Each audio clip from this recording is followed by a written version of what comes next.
Daesh has claimed responsibility for two bombings that have killed nearly 60 people, mostly civilians, in northern Syria.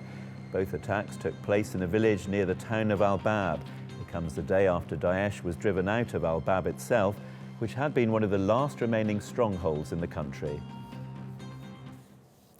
Well, for more on this, we're joined by Borzou Daragahi. He's the Middle East correspondent for BuzzFedd News. Many thanks for joining us. We were told that Al-Bab had been retaken. This attack suggests that it's all not plain sailing.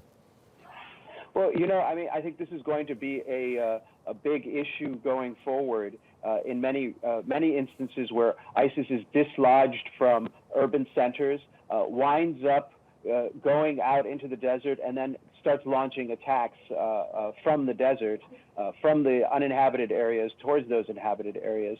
This is happening in Iraq's Anbar province, and as we saw today, it's happening also in Syria. And how difficult will that make it to secure the town itself? I think it'll make it a challenge to secure the town. These sorts of things, for example, if you look at big cities in the Middle East like Baghdad and other cities that have been struck with a lot of car bomb attacks and so on. These kinds of attacks don't bring a group to power necessarily. They don't herald the return of that group, but it makes it really hard to govern. It makes it really hard to win the confidence of the locals. It makes it really hard for a place to thrive. And I think that's going to be one of the goals going forward. You're going to have people like Turkey, the Syrian rebels, the Iraqi government, the U.S. government, trying to make areas freed of ISIS thrive and get back to life, and ISIS trying its hardest to make sure that doesn't happen. Well, you mentioned Turkey. We've just heard from the Turkish foreign minister saying that ultimately Turkish-backed forces will head to Raqqa to retake that. How realistic is that? Well, I'm just not sure. I don't see it on a map at this point.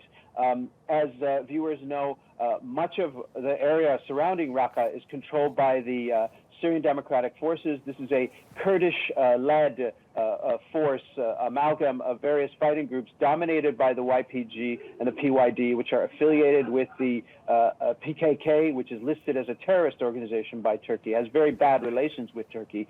So in order for Turkish forces or Turkish-friendly forces to get to Raqqa, they will have to fight or negotiate their way past those Kurdish-led forces, and that's going to be a tough challenge.